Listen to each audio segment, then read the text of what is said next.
और अब बात महाराष्ट्र के किस्सा कुर्सी का। कहते हैं राजनीति में न तो कोई परमानेंट दोस्त होता है और न ही दुश्मन। कुछ ऐसा ही हाल इन दिनों महाराष्ट्र की राजनीति में है। बीजेपी नेताओं को भरोसा है कि सब कुछ ठीक हो जाएगा और 8 नवंबर से पहले दूसरी बार देवेंद्र फडणवीस सीएम पद की शपथ ले लेंगे। उधर एनसीपी सुप्रीमो शरद पवार और संजय राउत की मुलाकात हुई तो दिन भर अटकलों का बाजार गर्म रहा कि कहीं एनसीपी शिवसेना के साथ मिलकर कांग्रेस से बाहर से समर्थन लेकर सरकार तो नहीं बना रही। और आफत अब कांग्रेस के गले पड़ गई है, क्योंकि कांग्रेस एनसीपी के प्लान के मुताबिक, यानी शिवसेना प्लस एनसीपी प्लस बाहर से कांग्रेस, इस प्लान के मुताबिक आगे बढ़ती है तो पार्टी में टकराव तय है। और अगर एनसीपी को इनकार कर देती है या फिर शिवसेना की बात नहीं मानती है और शिवसेना को बाहर से समर्थन नहीं देती है तो फिर देवेंद्र फडणवीस की सरकार बनना तय है। इस सब के चलते महाराष्ट्र की राजनीति एक बेहद ही दिलचस्प मोड़ पर पहुंच गई। अमित शाह साहब ने कहा है कि निर्णय राज्य के नेता लेंगे। मैं इतना ही कह सकता हूं, राज्य के नेता निर्णय लेने में असफल रहे। 1990 से 30 वर्ष हो गए, 2014 की परिस्थिति को थोड़ा छोड़ दो तो हमारा प्यार हमेशा अमर रहा है। जितने बयान उतने ट्विस्ट और उतना ही बड़ा पेंच। यूं तो महाराष्ट्र में बीजेपी शिवसेना गठबंधन के पास बहुमत है, लेकिन सूबे की सत्ता का चेहरा कौन होगा, इसको लेकर तस्वीर 9 दिन बाद भी साफ नहीं। बीजेपी के कद्दावर नेता और कैबिनेट मंत्री सुधीर मुंगटीवार ने यह दावा किया है कि 8 नवंबर से पहले शपथ ग्रहण होगा और देवेंद्र फडणवीस ही सीएम बनेंगे। दिवाली की वजह से बात नहीं हो पाई, अभी बात हो जाएगी और सरकार स्थापन करेगी 8 तारीख के पहले। ड्यूटी का ही होगा। हमारी ओर से हमने देवेंद्र फडणवीस जी को विधिमंडल का नेता घोषित कर दिया है। मगर बड़ा सवाल, शिवसेना को कैसे मनाएंगे? 50-50 फॉर्मूले पर अड़ी शिवसेना इस बार खुलकर बीजेपी का सामना कर रही है। इतना ही कहूंगा, अगर शिवसेना चाहे, अगर शिवसेना ने ठान ली तो महाराष्ट्र के हित के लिए, स्टेबल गवर्नमेंट के लिए शिवसेना आवश्यक बहुमत जुटा सकती है। शिवसेना सांसद संजय राउत का ये ट्वीट देखिए, जिसमें उन्होंने लिखा है, साहिब मत पालिए अहंकार को इतना, वक्त के सागर में कई सिकंदर डूब गए। अब शिवसेना का इशारा किसकी तरफ है ये बताने की जरूरत नहीं। मुख्यमंत्री पद तो मुख्यमंत्री पद, बल्कि मंत्री पदों को लेकर भी इन पार्टियों के बीच में दूरियां लगातार बढ़ रही हैं और सत्ता का नाटक लगातार खिंचता चला जा रहा है। इसी बीच बीजेपी की धड़कनें संजय राउत और शरद पवार की मुलाकात के बाद से बढ़ी हैं। गुरुवार शाम मुंबई में पवार और संजय राउत की मुलाकात हुई थी। क्या बात हुई, इसको लेकर दोनों ने ही पत्ते नहीं खोले हैं। अगर बीजेपी को न्योता मिलता है तो वे शपथ लें और पटेल पर बहुमत सिद्ध करें। अगर पटेल पे सरकार गिर जाती है तो पर्याय सरकार बनाना हमारा कर्तव्य होगा। हम पर्याय सरकार बनाने का प्रयास करेंगे। भले ही बीजेपी शिवसेना की नूरा कुश्ती में एनसीपी अपने लिए मौका देख रही हो, मगर उसे 44 सीटों वाली कांग्रेस की जरूरत पड़ेगी।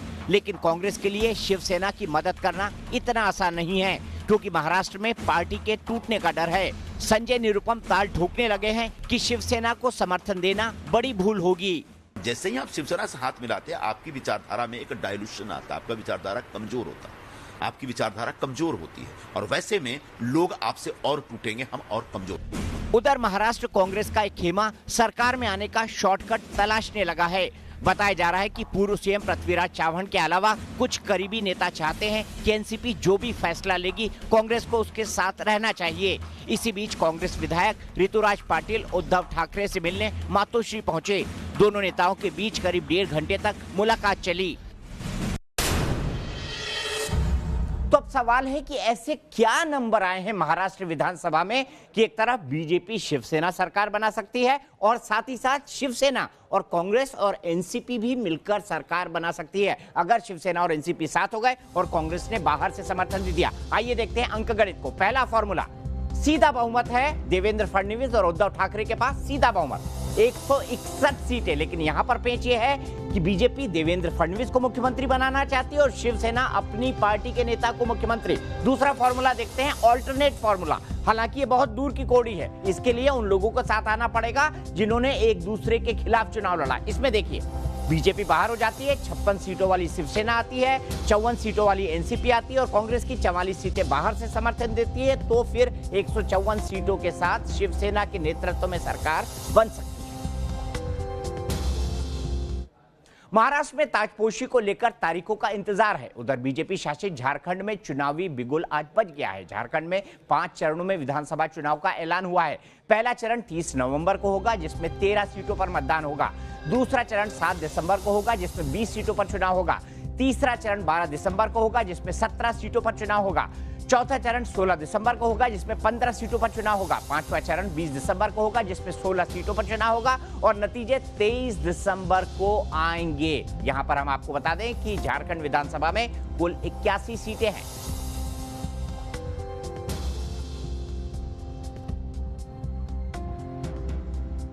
चुनाव तारीखों का ऐलान होते ही सभी पार्टियां दावे और वादों को धार देने में जुट गई है। बीजेपी को भरोसा है कि झारखंड में एक बार फिर कमल खिलेगा। इसके लिए उसने 65+ का नारा बुलंद किया है। उधर कांग्रेस चुनाव की तारीखों पर सवालों का पुलिंदा लेकर खड़ी हो गई है। चुनाव आयोग ने 5 चरणों में चुनाव कराने का ऐलान किया तो कांग्रेस को इस पर आपत्ति है।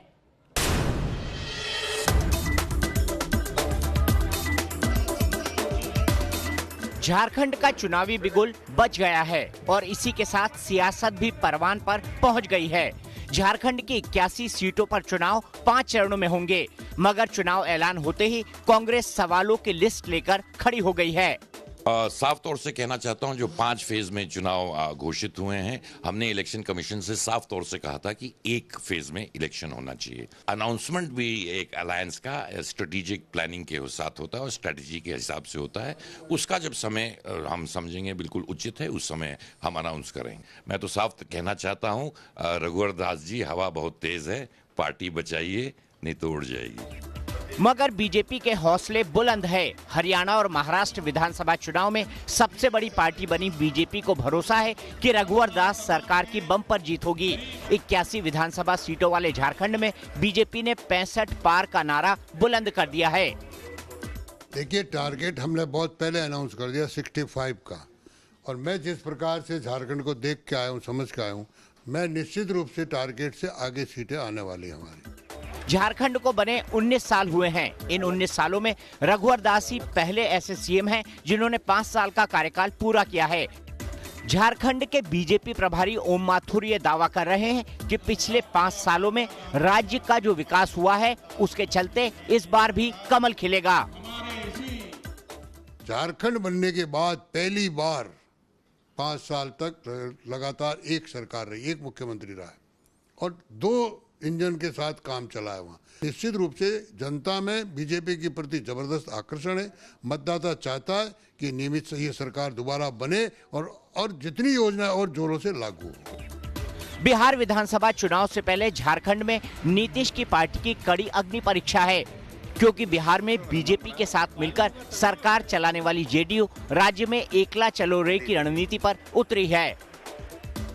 हमारा अलायंस भारतीय जनता पार्टी के साथ बिहार में है। बिहार के बाहर हम पहले भी चुनाव उनके खिलाफ लड़ते रहे हैं और हम अकेले अपने बल पर वहाँ के ज़्यादातर सीटों पर चुनाव लड़ेंगे। पार्टी अपनी रणनीति तय करेगी और उसके हिसाब से हम जनता के बीच जाएंगे, लेकिन हम सकारात्मक तरीके से इस चुनाव को लड़ना चाहते हैं।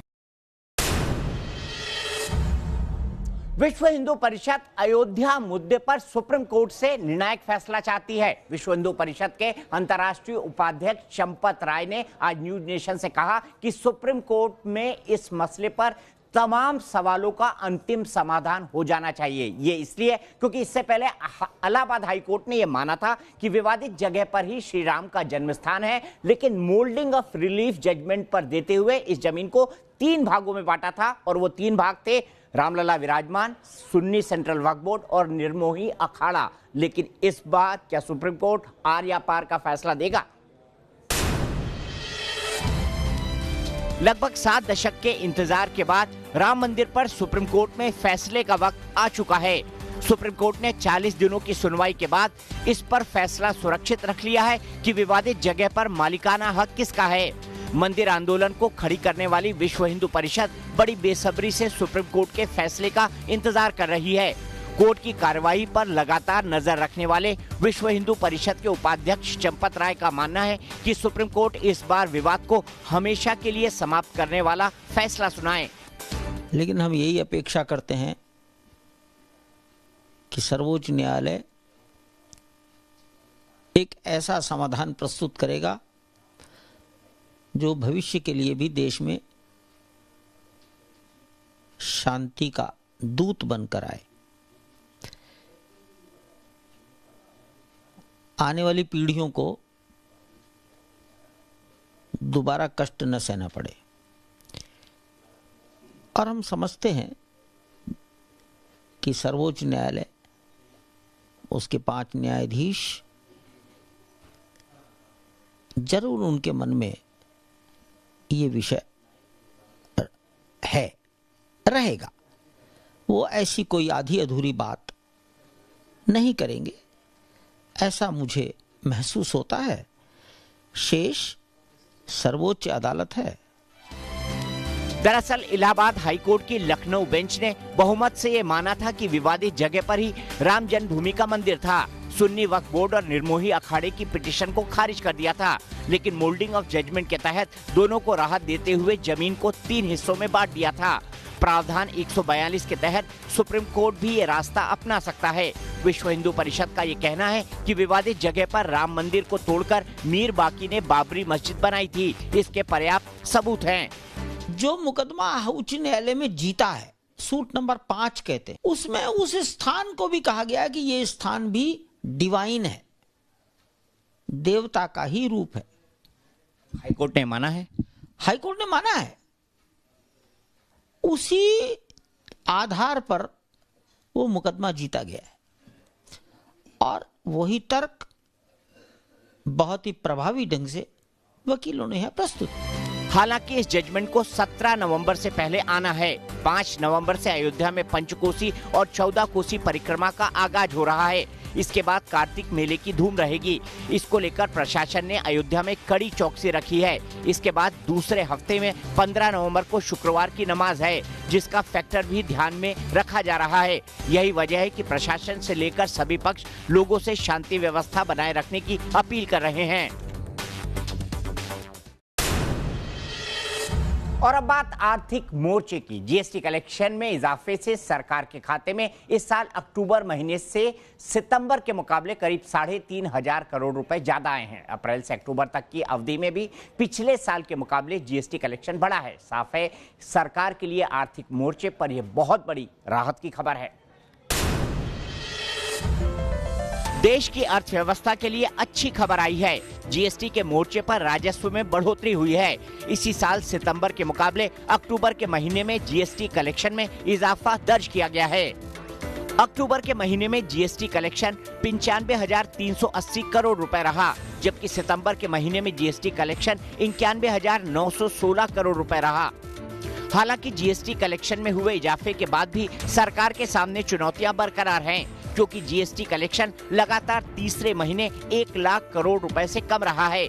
पिछले साल अक्टूबर महीने के मुकाबले भी इसमें कमी आई है।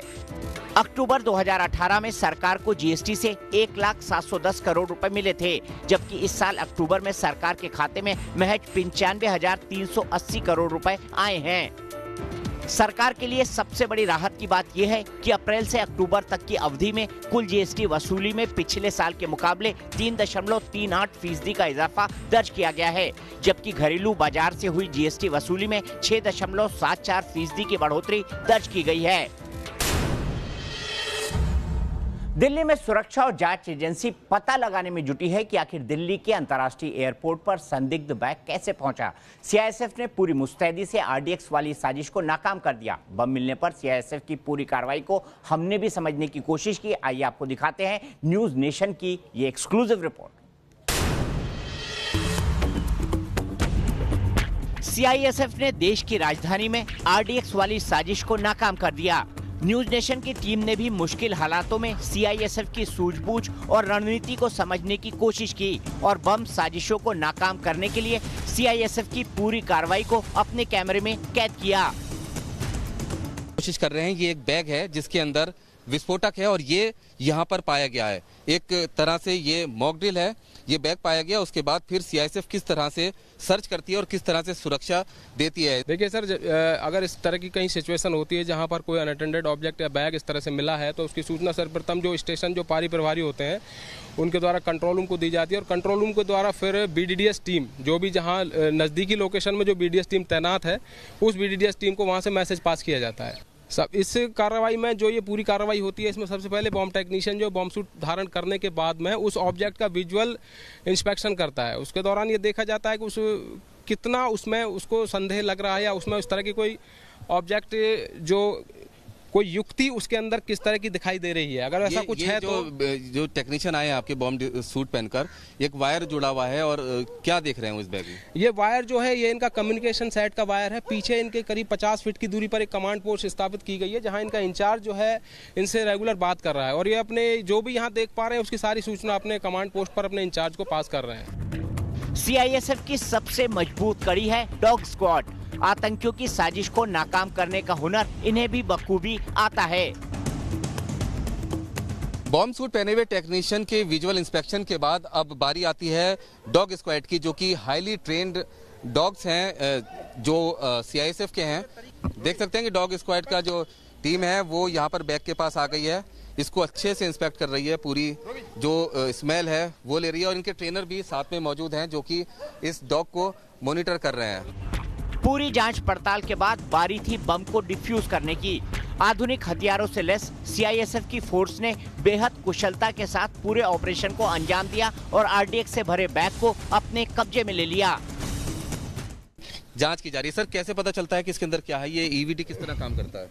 ये वेपर मोड में काम करता है और वेपर को अपने आप अंदर लेकर के उसमें प्रतिक्रिया के द्वारा ये लगी हुई स्क्रीन पर अपना सिग्नल प्रस्तुत करता है। अगर किस तरह के सिग्नल आते हैं, जैसे कि इस बैग के अंदर आरडीएक्स है, तो किस तरह का सिग्नल है? उसमें एक ग्राफ मेंटेन होता है, ग्राफ द्वारा बताया जाएगा, उसकी डेंसिटी बताई जाती है कि इसके अंदर में हाई एक्सप्लोसिव है या लो एक्सप्लोसिव है या किस तरह का इसमें एक्सप्लोजिव।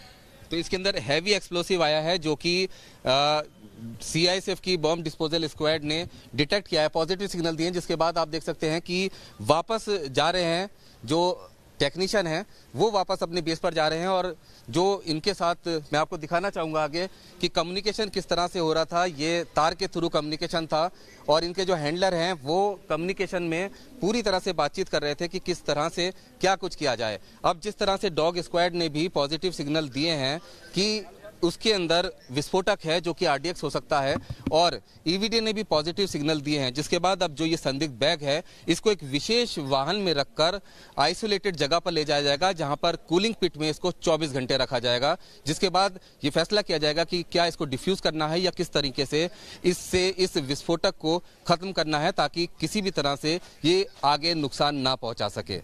वीडियो जर्नलिस्ट जगदीश चंद के साथ रुमानुल्लाह खान, न्यूज नेशन, दिल्ली।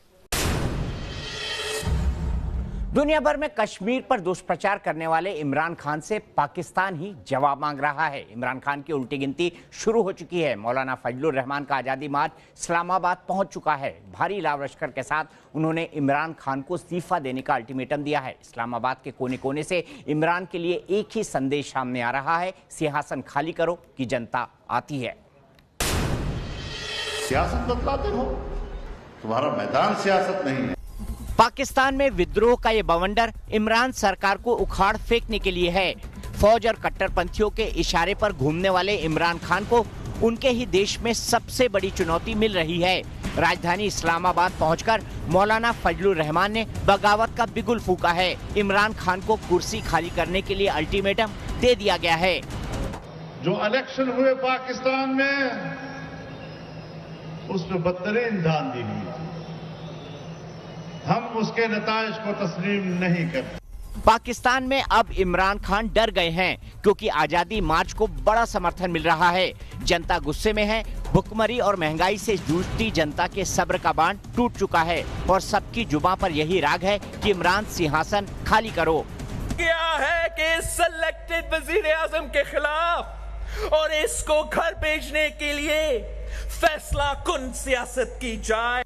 पाकिस्तान की सियासत में मौलाना फैक्टर बेहद अहम रहा है। फजलुर रहमान का सियासी दल भले ही बड़ा न हो, लेकिन फजलुर रहमान के असर, उसकी ताकत से पूरा पाकिस्तान वाकिफ है। इस मार्च से पाकिस्तान की सियासत में उफान आ चुका है। कि इमरान खान ने भी इसी तरीके से सरकार हत्या और इसी तरीके से वो भी मार्च करते हुए आए और उन्होंने भी सरकार के ऊपर दबाव डाला। तो ये भी चाहते हैं कि इमरान खान जो है वो